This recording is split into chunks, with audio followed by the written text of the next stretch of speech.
Nazir Fərid Əhmədovun qohumu məhkəməyə təsir edərək vətəndaşın hüquqlarını pozur.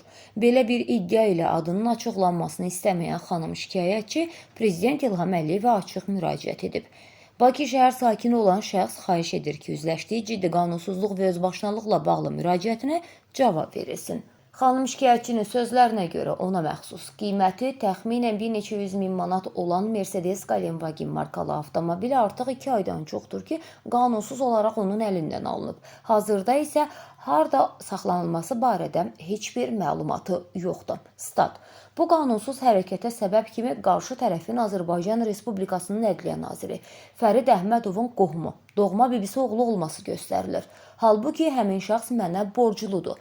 Təəssüflər olsun ki, vəzifədən sui-istifadə edib məhkəmə proseslərinə müdaxilə edirlər. Hadisə Bakı şəhərinin mərkəzində, Heydər Əliyev sarayının yaxınlığında Binəqədi rayon icra və proporsiya şöbəsinin 15 əməkdaşı tərəfindən baş verib.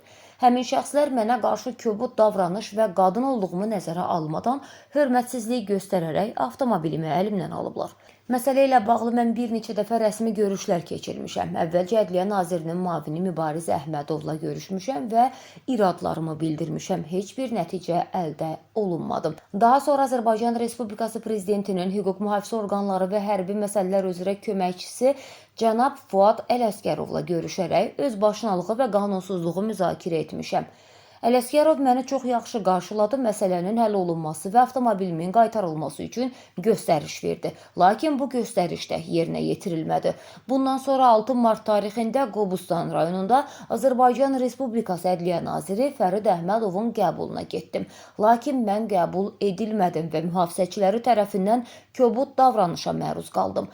Bütün bu halların nəticəsində mən hüquqlarımı itirmişəm, ciddi təhqir olunmuşam və qarşı tərəfin qanunsuz hərəkətlərinə görə məsuliyyət daşımasını təmin edilməsini tələb edirəm.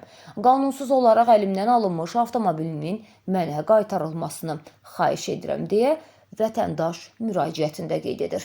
Səsləndirilən iddialarla bağlı qarşı tərəfin də mövqeyini işıqlandırmağa hazırıq.